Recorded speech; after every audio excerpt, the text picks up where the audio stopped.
the standout items in that is our partnership with tomorrow.io. So what's tomorrow.io? It's a business based out of the US, but it covers weather and climate globally. It's a multi-billion-dollar company. And what's important about that to us and why they're relevant, we kick off with radars in space. Now, they are launching a cluster of satellites. They're called Pathfinder satellites, and they're weather radar, and that's entirely unique. So I'm sure anybody listening is familiar with the Bureau of Meteorology radar, and they look at it online, and it covers some of Australia, and there are only a handful of what we call high resolution or duopole radars, which are in Brisbane, Sydney, and some other city centres, but they certainly don't cover all of Australia.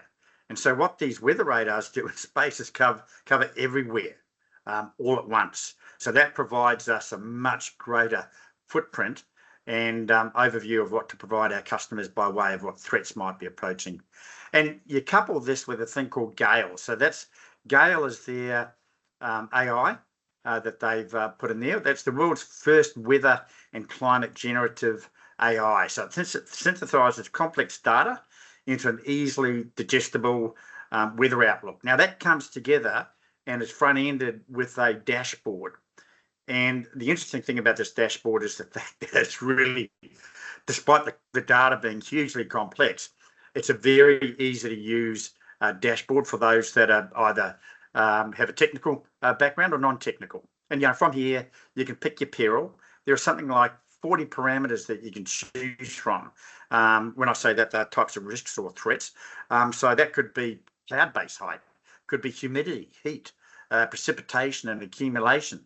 And what you do is you wrap your thresholds on these, and hurt points are different for different businesses. So you can customize this to your own needs, and then you can schedule it.